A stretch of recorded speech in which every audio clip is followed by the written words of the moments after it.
Host of Sonny's Corner on Sirius XM, founder of the America King Foundation, Angela Stanton King, spokesperson of Walk Away, Shamika Michelle, the host of This Is America Talk Radio 77 WABC, Rich Valdez, conservative columnist, Adrian Norman, and your moderator, the founder of Black Guns Matter, Maj Toure.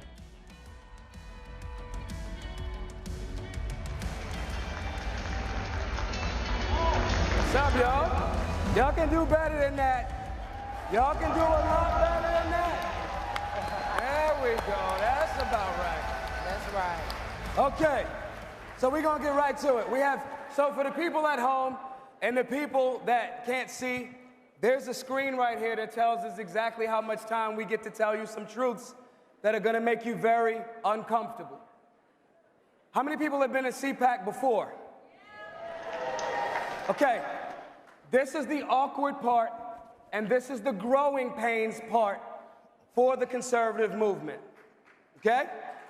It's called growing pains, not growing chill or growing safe space, okay? This panel is going to deal with the issues on how we as conservatives failed engaging the black community and galvanizing that community, and it cost us an election. So we're gonna get into these questions. We're gonna get straight forward, okay? First and foremost, I wanna direct this question to Angela. They have no idea who I'm gonna answer or send these questions to at all. It's in my phone. First, light one, Angela. Yes. What does conservative thought and ideology mean to you? Wow. So for me personally, well, first what I want to say is I want to thank you for using, this wasn't a panel in the beginning, this was your shot for you to be on stage, but you decided that you wanted to open up this space for all of us to come on here. And I think that that's very courageous of you to share this time with us, and this is what we need in the Republican Party. We need to be highlighting all of the minority voices that are standing for conservatism. Absolutely. For me personally, conservatism is my beliefs. It's where I stand. It's my moral code. It's everything that I stand on and what I believe.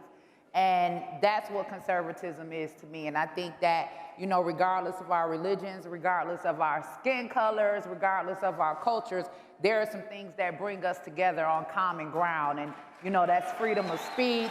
We want to make sure that we're protecting the innocence of our children. We want freedom of religion. There are just some things that bring us together as conservatives. So you said something about freedom of speech, and you're very outspoken.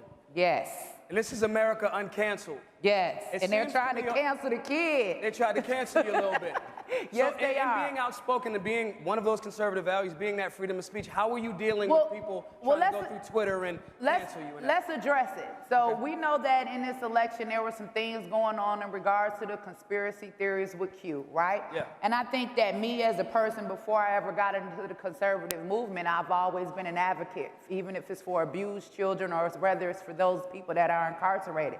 So I think that any allegations coming forward in regards to any type of abuse when it comes to children deserves to be investigated. It deserves to be made aware of.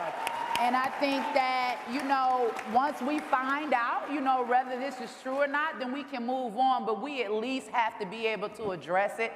So right now, you guys may see out in the media a lot of people wanting to cancel me for addressing allegations of child abuse. You're talking to someone that is a survivor of sexual abuse, so that's something that I definitely take to heart. Yeah. We have to cancel the cancel culture, right? Cancel the cancel culture. So I want to move this over to Adrian. Now, Adrian, this question is kind of a piggyback off of Angela. So because we have these values across Black America, across Brown America, across America, right? We've seen this uptick in Black conservatism. We've seen it, right? You know, millennial Black males over a certain age matriculated towards President Donald Trump. They did. That wasn't an extra thing. They did. So with that, where did the grip of the Democratic Party loosen amongst that group of Democratic black voters? So, as you mentioned, yes, we did see over the last 4 or 5 years a huge uptick in black support, mostly due to the influence of President Trump. Yeah. But the question is what happens now, and do those numbers translate to the Republican Party in general once Trump is out of office, which he is at this point? So I think if we were to take and also look at polling numbers and just gauge where black support is right now, overall, I think there was a large number of support for the president, but not necessarily for the party itself. Yeah. And I think part of the reason for that, and I think that can change. I do believe that's something that can turn around. It can turn around quickly, but we have to change our messaging. We have to change not necessarily what we're saying, but how we're saying it, because we have conservative principles and conservative values. They work. They work from a financial standpoint. They work in a lot of ways. They're great culturally, long term. This is the way that society would thrive the best in the long term, right? Go ahead. But we have to change. But we have to be able to engage with African Americans a little bit better in terms of how we speak to that demographic and some of the things that are said, whether it be through influencers, whether it be through direct party messaging, yeah. Because we're leaving a lot of people by the wayside, yeah, who have conservative values, but they don't feel comfortable voting Republican because of how they're talked to. So I'm immediately going to go to Sunday on that one, okay? Give me this guy's got a suit on. He's going to be super professional and, like, safe. Sonny, how is the conservative movement, Republicans in general, how are we getting that messaging wrong? Completely, actually. But if you go back to the idea of us now examining that black men have a conservative streak, I told conservatives that 5 years ago, like 5 years ago. And every single one was telling me I had lost my mind. They told me I was crazy. They told me I was seeing something that was imaginary.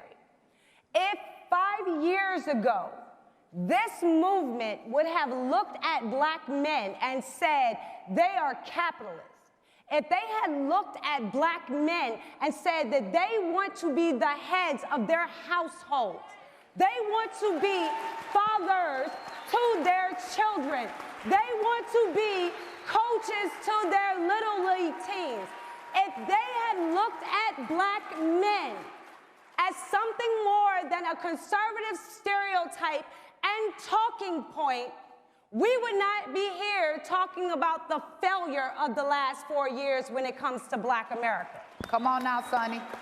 If we had looked at what holds us together as conservatives, so if you want to know what conservatism means, it means conservation of the idea of the individual, that each and every one of us has inherent gifts that we are meant to give this world, and that deserves to be protected, even in black skin. Come on now. 100%. When we talk about the idea of the republic, that means that local government has the most power over the people. So when you tell me you're not going to a black community, don't tell me you believe in the republic, because you are lying to me. Anything that uplifts and conserves the idea of the republic starts at the local level. And if you are not willing to do that, then you are lying to me. Hey, wait, the last one is the Constitution. Hold on, let's over this. The last one is the Constitution. If you want your rights protected, if you want your rights defended, you need a base that's big enough to make sure that defense is steadfast. Right now, you don't have it. Wait. With the black community, Sonny, you can have it. Yes, sir. I told y'all it was going to get awkward and uncomfortable. I told y'all it was going to be some growing pains. Okay? That's Sonny J. That's right. I want to take it over to Rich real quick. Now, we're saying black folks, because there's a lot of black folks up here on this stage.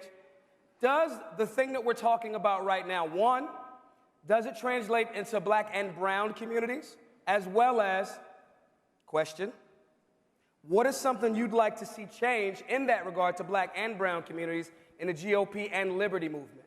So I think, what's up, Cpac? How's everybody doing?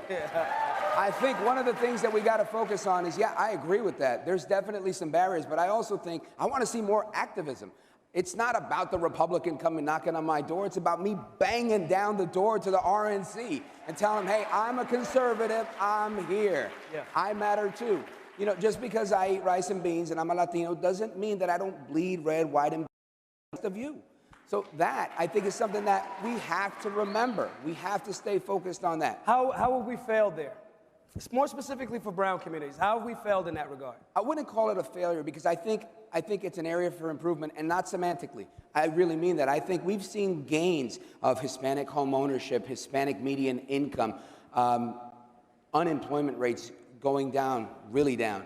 So when you look at that, and those are all successes, and I blame one guy. I have a nickname for him. I call him El Trompito Donaldus Magnus, the 45th president of these United States, El Presidente. And I think he made a difference when he said, what have you got to lose? Yep. No. But we need more of that. So that's the area for improvement. We need to get out there and do more inviting. But I think people, Hispanics, Hispanos, Latinos, the brethren that are here, we need to be more active. It's not about the party. We're about to take this party over. Absolutely. Yeah. Absolutely. That's right. And Maj, and when I say we, I don't mean ethnic minorities. I mean us conservatives. Yes. That's right.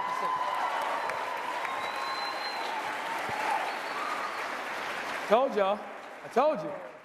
Shamika, with all of this being said, Democrats still currently have a death grip, all pun intended, okay? I want Shamika as well as Angela to deal with this.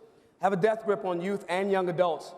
How have they been so successful in doing so? And what can we learn from it and apply to ourselves? Because they have been successful with that literal and figurative death grip on, you know, black and brown communities, especially with youth. How have they been able to do that, and how can we kind of right the ship in that regard? I think they've been able to do that by being more inclusive. And I think that's something that we can learn in the conservative party.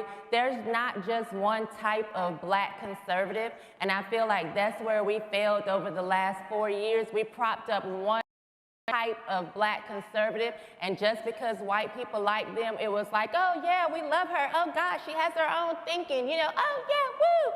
But that wasn't necessarily who black, you know, the black people really identify with. And I like to kind of make this analogy. A lot of people are familiar with the Fresh Prince of Bel-Air. Yeah. Now this is a story all about how my life got flipped, turned upside down. Okay, just say Carlton and Will were both conservatives. Carlton could go to Bel-Air and he could talk to the people of Bel-Air all day long, but you could not send Carlton to Philly to talk to those people. You would have had to send Will to talk to the people who had the same type of life experiences that Will had.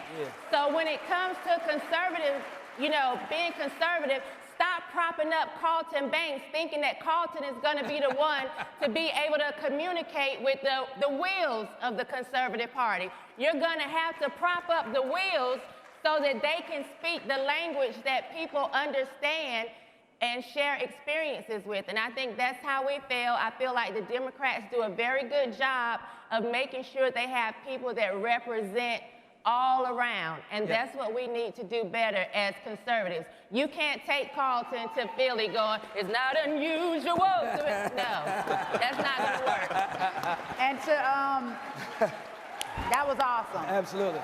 So I just kind of wanna piggyback off of what Shamika is saying. You know, the messenger is just as important as the message. You could have the right message, but the wrong messenger, and people won't get it. So one of the things that I say all the time, and people are like, oh God, Angela, you always say something to make people mad. Well, here's the thing, we gotta face the truth, right? And the truth is that the Democratic Party is really good at playing identity politics. Republicans are not. We're just honest and straightforward, just like our president. We don't care how you take what we say, we're just gonna give it to you.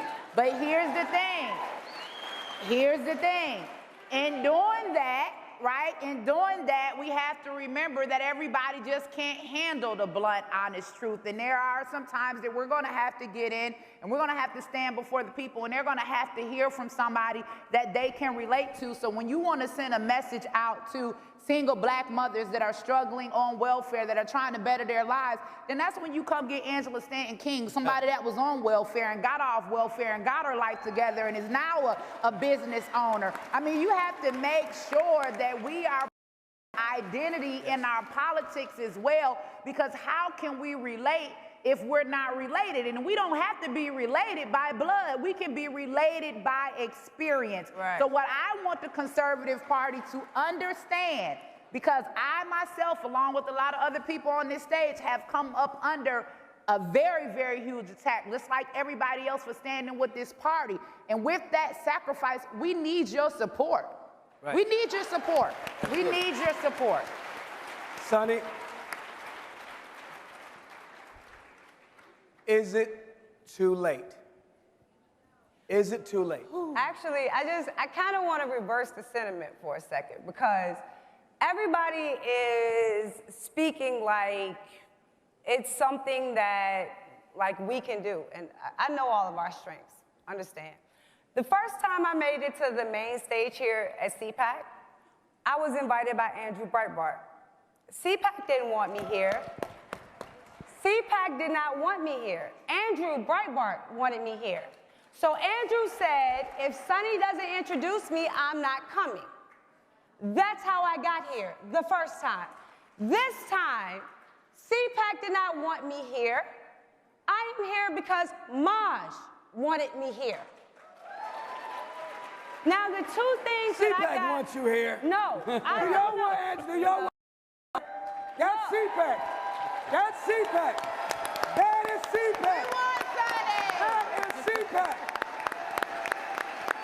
But this is the thing. And of course, the two things that I carry from Andrew, and I try to make sure I do on Sonny's Corner, always, is when you have a light, you take that light and you shine it on other people. So shout out for being an Andrew representative. Appreciate you. Thank you. The other part is more voices. Always, always, always more voices. It's not restricted to just the voices that are here, but how can you open it up?